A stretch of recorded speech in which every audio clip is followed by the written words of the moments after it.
Hi guys, just a disclaimer before I start. This is my personal top 10 list and it is no way definitive or representative of anyone else except for my opinions. Just so people know, because people might disagree with what I've put.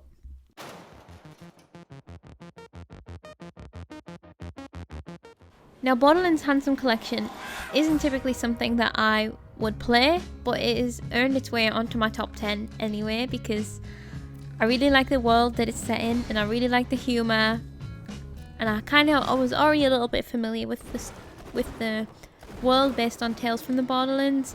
However, I was quite impressed that on PS Plus they gave us the whole Handsome Collection, because they could have just given us 2 or they could have just given us the pre-sequel.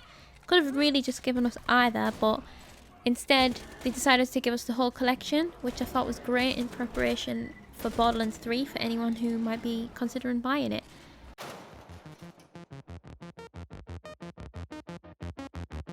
I don't know if it's weird that I've put it so low, because I feel like a lot of people would put it in their top 3 or something, but it doesn't make it quite up there for me.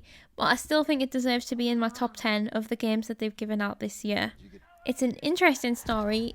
I still find it quite generic, but I do love a good zombie story. Like, I'm saying zombie with air quotes just in case anyone doesn't like me calling them zombies. But it's an interesting world, an interesting story. I didn't so much like the characters, but I did enjoy the gameplay of what I just played in my little time there. And I actually like Joel a lot more when I've met him with me playing. I thought Sarah was absolutely lovely. And it is a good intro. Like, if you don't know what's going to happen, especially, I can imagine it hitting you hard, especially maybe people older, actually.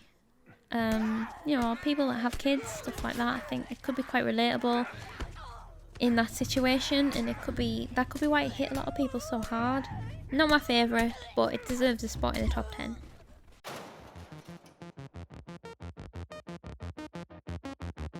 Hitman isn't something I would have bought. I did get to try it for free anyway on a demo, but I was not complaining when we got it for free with PS Plus. I think I'm going to have fun trying all the different levels. There's been a few times that I've nearly booted it up, but I haven't because I've had plenty of other things to play. But as soon as I get a quiet moment, I know I'm going to go back to it, because I love how free you are to do whatever you want. I love how there are so many options for each level.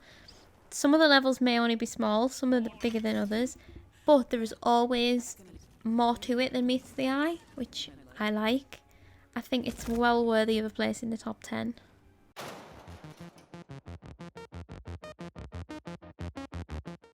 I'm surprised that I'm putting Neo in my top 10. It shouldn't be something that I like so much, but it's just that tutorial level. I thought it was awesome. I love the setting. It's just something about the Tower of London. Like, now everyone knows, all you need to do to impress me is just have the Tower of London in it. No, honestly though, I thought the level design was nice. I liked the character, I liked the story. I want to watch the rest of the series. And, you know, I can't say that for every game that I tried. So, as much as I'm personally not going to play it because of difficulty in combat and stuff, I'm going to see where the story goes, and I think that deserves a place as number 7.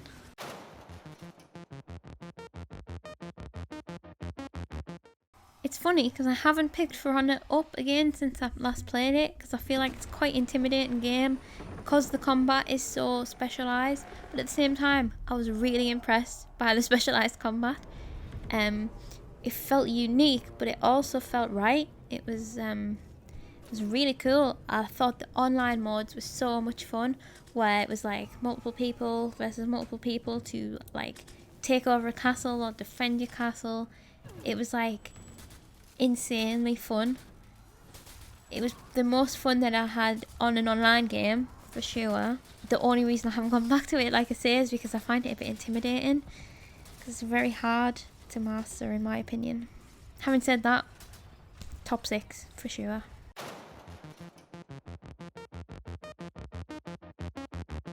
I don't think anyone could have predicted that a first-person shooter would have been in my top 5 for this year. I don't know if it's just because it was only the other day that I tried it. However, it was so much fun.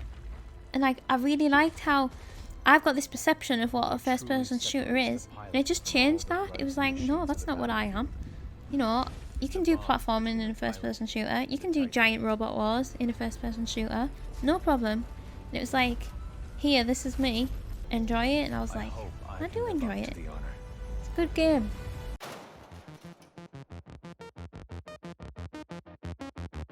Batman, love it. Not even a Batman fan, but I'm becoming a Batman game fan, for sure. Open world Gotham City, better than Spider-Man, in my opinion. Loads to do, so much mission variety. Movement is fun. Combat, from what I played, seemed fun, but granted I didn't get a lot of combat. I love the little hub in the police station. I love the idea of filling it with criminals. Just everything hit the right notes for me. The only thing that kind of didn't is it's just Batman. I'm just not a fan of the character. But there was enough going on that whether it was a Batman game or a game of something else, I would have liked it.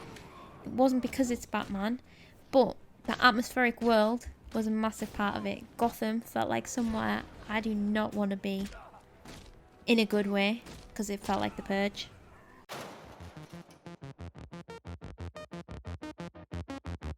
I feel like Overcooked would usually be my top game. Like, I feel sad that I've only put it at 3. But there's only so much you can do with it, and I'd already played it, so that kind of knocks it down a little bit. Like, it is definitely best played as a co-op game. It's nowhere near as fun with just one person. So I don't recommend playing it as just a solo person. But I do recommend recruiting your family, sitting on the couch around a TV and hashing it out for a few hours. Best time ever.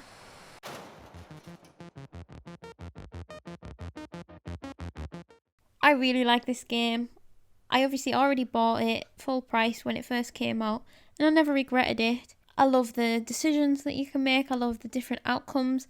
I love how it kind of relates to real life, even though it is set in this sci-fi world. I love how I stood a little bit taller when I was playing it. I don't know why. I just guess I related to certain story beats. I don't know. I enjoyed the different characters. I enjoyed the relationships between the different characters. I didn't like some of the characters, and I don't think it's a perfect game. But it's a fun game, and it's a game where you can have a unique experience. And I think that's important. And I think because we got it free, I think people should definitely play it rather than watching it, so you can have your own unique experience.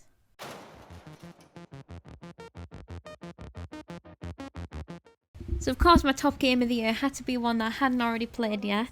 And What Remains of Edith Finch was so good. Like, I feel like I like it more the more time passes. I instantly had to finish it. I recorded it all. I've watched it back as well, and just, you know, I did a Let's Chat about it where I spoke about it for about an hour with my theories, and there was so much going on, and it actually, for me, had a satisfying conclusion, which is often you can play a really good game, in my opinion, and be let down so many times by the conclusion. This was not one of them. It all came round how I expected it to. I feel like my theories are right. Whether they are or not, I don't know, but I feel like I've hit the nail on the head with how I interpreted the game, and it respects that, and it's exactly what I want out of a story. The way that they blended the mechanics with the storytelling, the way that they had a unique way of telling each story, and then they paired that up with a unique way of playing each story. It was something special. I feel like it's the kind of thing that if I was going to be involved in making anything, that's the kind of thing I would be proud to make. And I feel like it definitely deserves, even though it's probably one of the cheapest games to buy, definitely deserves the top place on my top 10 of 2019 PS Plus games. Thanks for watching. I hope you enjoyed it, and I'd love to know everyone else's top 10, top 5, full ranked order, whatever you've got. Let me know, and why, of course. Don't just tell me the names, tell me why, and then I can let you know what I think and have a little discussion.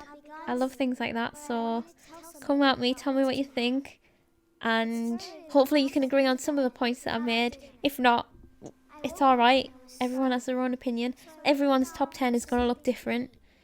And I've just thoroughly enjoyed the year.